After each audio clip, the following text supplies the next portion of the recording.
खटक साहब, ये जो वाकया हुआ है बुध के रोज, पाकिस्तान में तो दहशतगर्दी के वाकयात की एक लंबी तारीख है। और फिर ऐसे वक्त में जबकि जो मिलिट्री और इंटेलिजेंस की जो लीडरशिप है, वो पार्लियामेंट को भी, सहाफ़ियों को भी ब्रीफिंग दे रही थी और इन खतरात के बारे में बता रही थी। तो ये जिसको अंग्रेजी में कहते हैं कि ये इस तरह के वाकयात कोई आउट ऑफ द ब्लू नहीं हुए।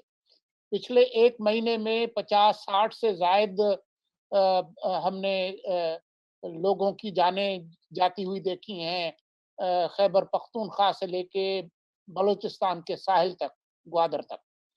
तो बात ये है कि चीन के साथ हमारे जो ताल्लुकात हैं या सीपेक के हवाले से जो ताल्लुकात हैं, उसको सामने रखते हुए कतई नज़र इसके कि दासू प्रोजेक्ट सीपेक का हिस्सा था या नहीं था, ये ये हमारी तरफ से सिक्योरिटी और इंटेलिजेंस का फेलियर नहीं है। और जिस तरीके से हमारे वजारत खारजा ने इसको हैंडल किया, वजीर खारजा ने, और जिसके नतीजे में हमें चीनी मीडिया के अंदर एक नाराजगी नजर आई, क्या हम इससे बच नहीं सकते थे? बिल्कुल बच सकते थे। जैसा कि एजाज कह रहे थे, शक इस वजह से जाता है।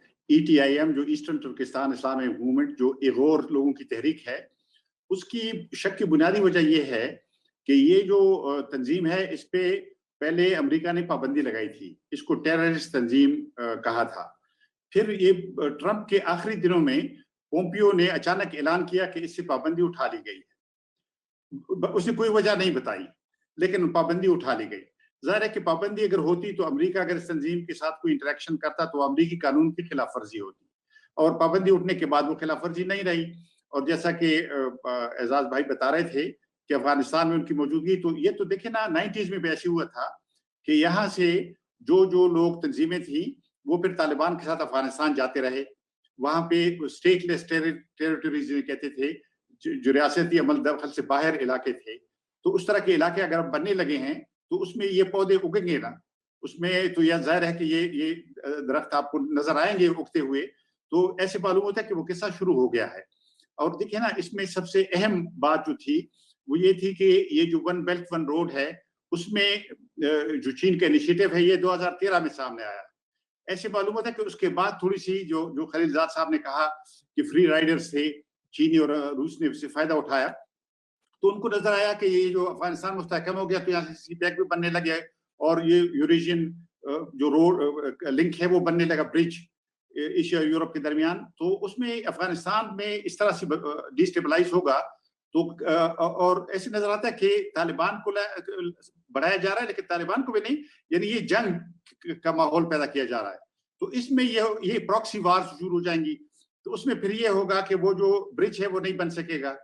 और ये जो सीपैक हमारा है ना जी, इसके बारे में भी जो लोग कहते थे कि नहीं जी पाकिस्तान इसके साथ इतना कमिटेड है, मैं आपको बताऊं, जब नवाज शरीफ साहब की हुकूमत खत्म हुई है, हमने ये देखा कि जो सीपैक के लिए पॉलिटिकल ओनरशिप थी पाकिस्तान में, उसमें बहुत कमी आई है, बहुत कमी आई है। आपको नजर नहीं आएगा कि पाकिस्तान उस तरह से उसको ओन करता था जैसे नवाज शरीफ साहब के जमाने में या आसिफ जरदारी साहब के जमाने में भी जिस तरह ओनरशिप थी वो नहीं रही। दूसरी बात यह कि आईएमएफ आ गई है। आईएमएफ के आने से ये हो गया कि वो कहते हैं कि भाई चीन क्या कर रहा है हमें बताओ। तो एक तरह से एक साया वो आ गया है। तीसरी बात ये जो चीन की दुश्मन कार्रवाइयां शुरू हो गई हैं, दहशतगर्द कार्रवाइयां, और आपने जैसे कहा बहुत मिस हैंडल किया। पहले तो तरदीद देखिए ना, एक बड़ा वाकया हुआ है और वहां जो चीनी मौजूद थे, बाकी वहां काफी तादाद में चीनी है जी, तो जो जिंदा चीनी थी उनकी आंखों के सामने ये वाकया हुआ, और वो कह रहे हैं कि ये दहशतगर्द वाकया हुआ, वोटरें आई और घुस गई कन्वॉय में, और आप कह रहे हैं कि नहीं ये तो वो इंजन खराब था वगैरह वगैरह।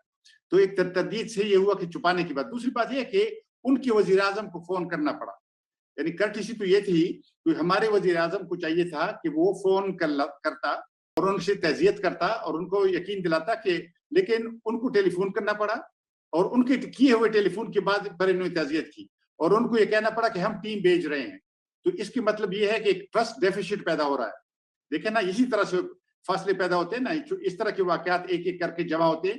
तो ये बड़ी, मैं समझता हूँ कि पार्लियामेंट को इस पर बात करनी चाहिए, लेकिन अगरचे हमारे यहाँ पार्लियामेंट की हालत पतली है, मुझे ज्यादा उससे तवक्को है नहीं, क्योंकि उसमें कौन तकरीर करेगा कौन नहीं करेगा ये फैसले भी पार्लियामेंट से बाहर से होते हैं। लेकिन होना ये आइडियली ये चाहिए था, क्योंकि इससे पहले कि हम लुढ़क जाएं, एक नई सर्द जंग में फंस जाएं, और ये जो हमारे हम यानी जिस उसका शिकार हुए हैं, एक तरह से हमारा मिजाज बन गया कि हम फ्रंट लाइन स्टेट बनेंगे, हर शिकल में फ्रंट लाइन स्टेट। तो ये फ्रंट लाइन स्टेट बनना, हम सनती पैदावार नहीं कर सके, हम इलाकाई तिजारत नहीं कर सके, हम इक्तिसादी खुद मुख्तारी नहीं पैदा कर सके, और आज तक बैसाखियों पे खड़े हैं, और इक्तिसादी बहरान हमारा। तो इसकी सबकी वजूहत मैं समझता हूँ कि ये जो पॉलिसी है, तालिबानाइजेशन है इस रीजन में, ये न सिर्फ अफगानिस्तान बल्कि खुद पाकिस्तान के लिए भी नुकसानदेह है। और खुदा न खास्ता कल अफगानिस्तान में कोई बहुत बड़े वाकयात हो जाते हैं तो मलबा कहाँ गिरेगा। और ये जो लोग कहते हैं ना कि हमने तो खारदार तार बिछा लिया है, मैं एक सवाल पूछना चाहता हूँ कि खुदा न खास्ता वहाँ किसी बड़े इलाके से ऐसे वाकयात हो जाते हैं कि बस 2 लाख लोग वहां से हरकत में आ जाते हैं। अब ये खारदार तार 2 लाख लोगों को रोक सकेगा? या अब क्या करेंगे? उन लोगों पे कोई गोली चलाएंगे?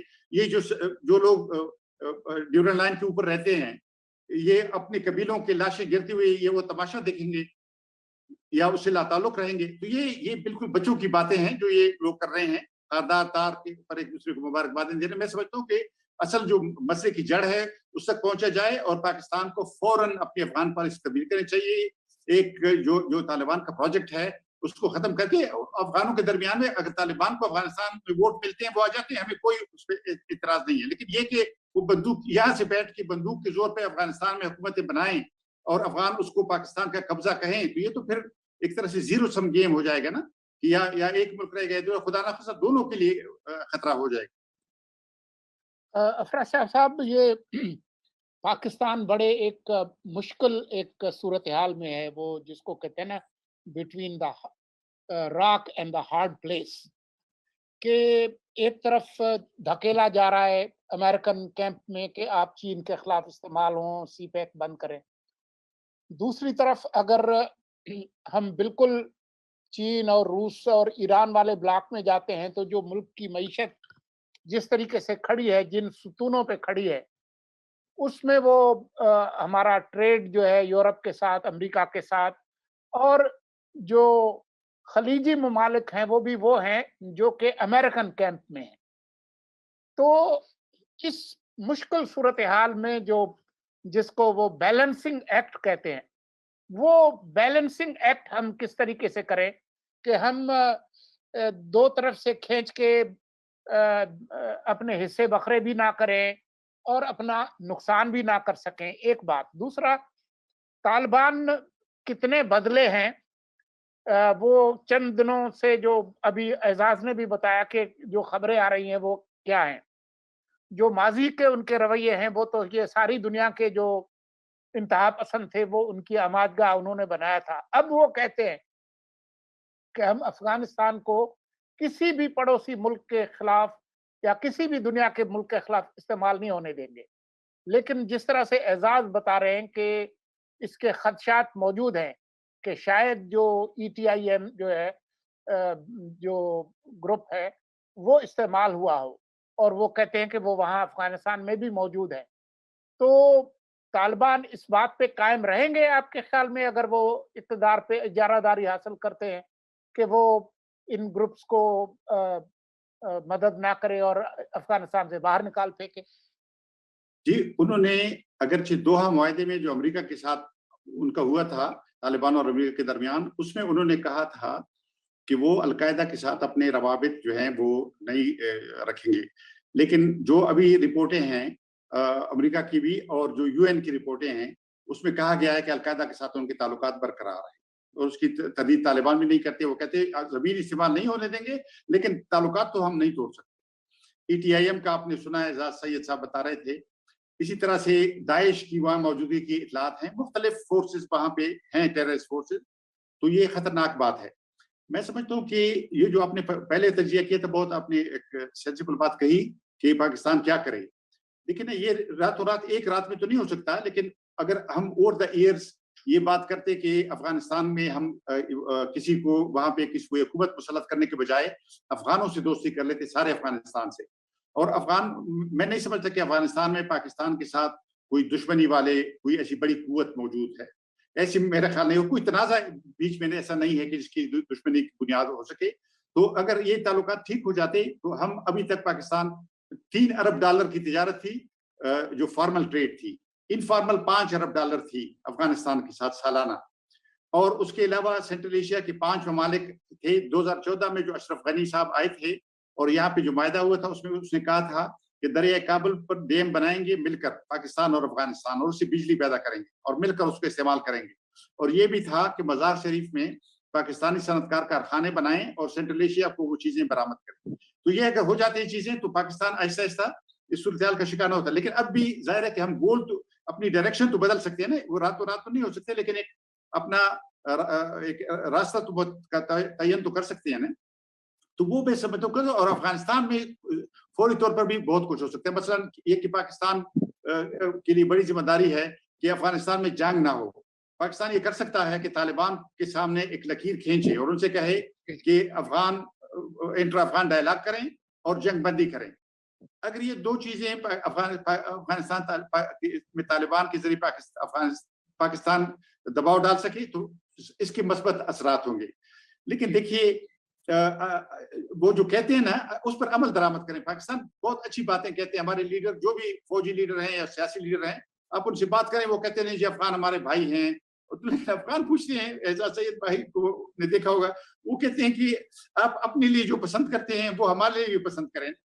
اگر آپ ہمارے لیے طالبان کی حکومت چاہتے ہیں، اپنے ملک پہ طالبان کی حکومت آپ کیوں نہیں چاہتے؟ اور طالبان کا امیر اگر امیر المومنین ہے تو آپ مومنین نہیں ہیں، آپ ان سے بیعت کیوں نہیں کرتے؟ یہ اس طرح کے سوالات ہیں جن کے جواب ہمارے پاس نہیں ہے۔ تو میں سمجھتا ہوں اس کے لیے اگر ہماری پالیسیاں واقعی تبدیل ہو جائیں، جو بات ہم کہتے ہیں تبدیلی کی، اس کو عمل میں اگر ہم کریں تو یہ ممکن ہے کہ افغانستان میں ایک نئی شروعات ہو سکتی ہیں۔ لیکن مجھے شک ہے کہ ایسا ہوگا نہیں، کیونکہ یہ جو پالیسی ہے اس کے پیچھے بہت چیزیں ہیں۔ بلیک اکانومی ہے اربوں ڈالر کی، جس میں نارکوٹکس ہیں، جس میں گن رننگ ہے، اسلحے کی تجارت ہے، ہیومن ٹریفکنگ، بہت ساری چیزیں ہیں۔ تو میں سمجھتا ہوں کہ لیکن یہ ڈیپینڈ کرتا ہے کہ اگر اس ملک کو بچانا ہے، اس خطے کو مستقبل کو بچانا ہے تو اس طرح کے اقدامات کی ضرورت ہے۔ یہ اب ہو سکتا ہے یا نہیں، اس پہ آپ سب لوگ سوچیں اور بات کریں۔